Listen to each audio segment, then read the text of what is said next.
Présentation de vœux au sein du parti Les Démocrates.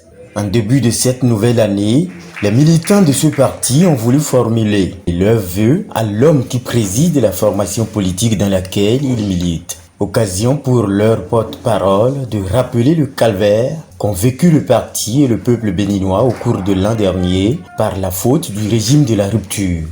La nouvelle année nous donne l'occasion de faire le bilan de l'année échue, d'en tirer les conséquences et de faire des projections. Dans l'enthousiasme et l'abnégation, nous avons procédé à l'installation des structures de base du parti sur l'ensemble du territoire national, faisant ainsi incontestablement des démocrates un parti national au cœur des populations. C'est donc porté par le peuple qui a fait des démocrates un parti de masse que nous avons envisagé sereinement notre participation à l'élection présidentielle d'avril 2021. Alors, les pourfendeurs de notre démocratie, surpris par notre capacité de mobilisation et le désaveu des populations, ont fini par se rendre à l'évidence de la menace que nous constituons en tant que parti politique de l'opposition jouissant du soutien populaire. Les conditions chaotiques de déroulement de ce simulacre d'élection nous laissent le souvenir d'une année pénible et douloureuse. En effet, alors que nous étions engagés avec détermination dans cette élection, dans l'espoir de délivrer le peuple béninois du terrorisme d'État, de l'autocratie et de la privation des libertés fondamentales et de l'exclusion, le ciel s'est subitement assombri sur notre pays. Notre combat pour faire supprimer les dispositions relatives au parrainage s'est heurté contre le désir farouche du régime de la rupture d'empêcher, coûte que coûte, comme à son habitude, une véritable compétition électorale. De surcroît, la candidate de notre parti à l'élection présidentielle, Madame Rekiatou Madougou, a été enlevée manu militari et jetée en prison comme si cela ne suffisait pas. Le régime s'est lancé dans une course-poursuite contre les militants du parti Les Démocrates pour aller au bout de leurs intentions d'empêcher définitivement la tenue d'une élection transparente, équitable et inclusive.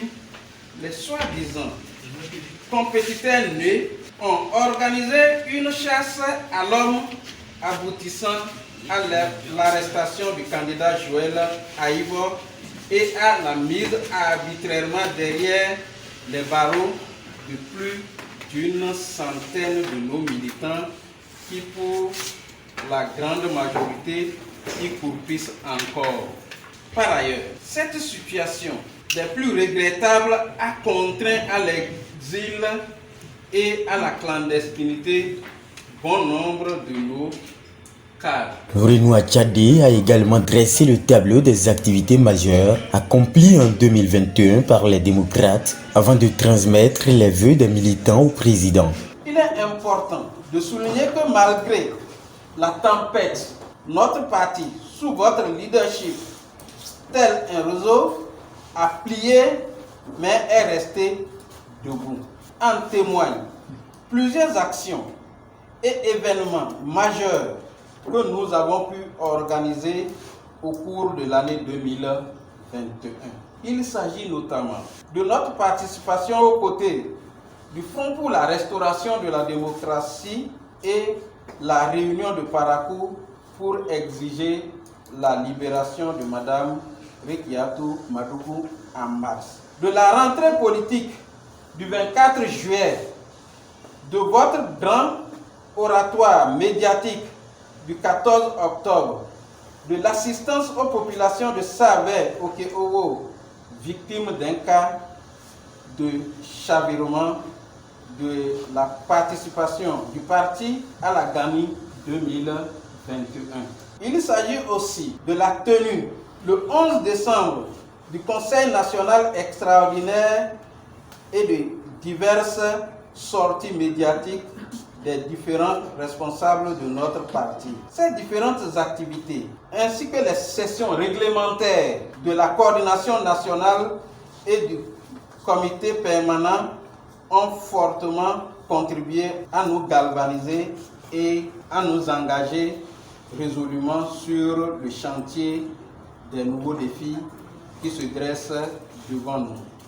L'un des plus urgents et importants est la participation victorieuse de notre parti aux législatives de 2023, que nous appelons à être libre, transparente et inclusive. Monsieur le Président, au titre de l'année 2022 qui vient de commencer, au nom de tous les organes de notre parti, au nom de tous les militants du Parti Les Démocrates et à mon nom personnel, je forme pour vous, votre famille et vos collaborateurs nos vœux de bonne santé, de paix du cœur et de succès militant. Une situation déplorable qui n'a pas laissé Eric Omoundete indifférent.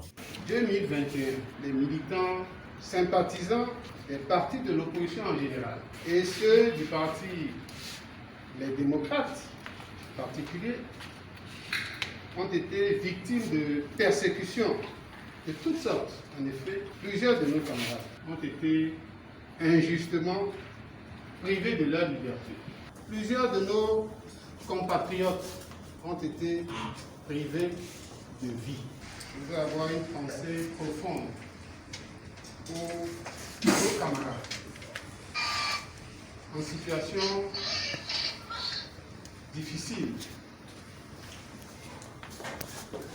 en situation de détention. Et je dis toute ma sympathie à Rekiat, à Joël, à Bior, à Fatih, à Adrien, à Paulin, à Thibaut, à Daria, à Marwan, à Moussé, à Léopold, à Adam, à Latifou, à Victor, à Serge, au doyen Ali, à Georges, à Célestin. La liste est longue. Je voudrais espérer que 2022 connaîtra la fin de cette détention que nous avons le droit de qualifier d'abusive. Les jugements expéditifs auxquels nous avons eu droit courant décembre dernier ont fini par révéler au monde la nature de notre justice. Cette justice aux ordres qui a contraint certains de nos camarades à l'exil et à la clandestinité. Chers compatriotes, chers camarades, le vrai problème de notre pays, c'est qu'il est dirigé par les gens qui ne connaissent pas le peuple. Cette méconnaissance ne les rend pas capables de comprendre les enjeux, les problèmes des populations vulnérables et d'y remédier. Mesdames et messieurs, chers camarades, comme vous le savez, en plus de la crise politique que traverse notre pays, les populations sont confrontées à un problème sans précédent de cherté de la vie.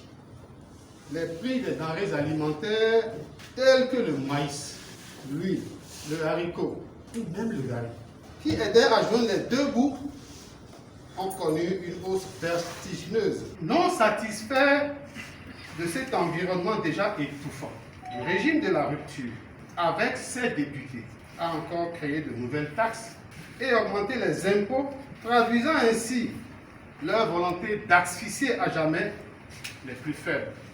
Mesdames et messieurs, chers camarades, en réponse à vos vœux, je voudrais d'abord vous remercier pour le bilan que vous venez de faire. Je voudrais aussi vous prier de me permettre d'adresser à notre président mes vœux de bonne et heureuse année 2022. Sa sagesse, son engagement, sa détermination au combat, ses conseils, pour que nous ayons tout ça, il faut qu'il ait une bonne santé, qu'il ait une longévité, Et donc, à vous, en ce début d'année, je forme pour vous, pour chacun d'entre vous, le vœu d'une année de paix. De paix pour vous-même, de paix pour notre pays, de paix pour vos familles. Je souhaite une année de grâce divine pour chacun d'entre nous. Je nous souhaite une année de succès politique. Le numéro 1 des démocrates a exhorté les militants à s'investir sans relâche en cette année préélectorale au regard des défis à relever en 2023. Qu'il vous souvienne, je l'ai rappelé à l'entame de mon propos, que 2023 est une année électorale. Cela appelle de la part de nous tous, de chacun, plus de disponibilité et d'engagement, d'action pour l'occupation des terrains. Cela appelle aussi de notre part une organisation méthodique et un sens aigu de responsabilité. J'en appelle à votre conscience et à votre sens d'organisation. Les militants et le président du parti, les démocrates, se sont échangés les vœux, mais le créneau était beaucoup plus à la remobilisation.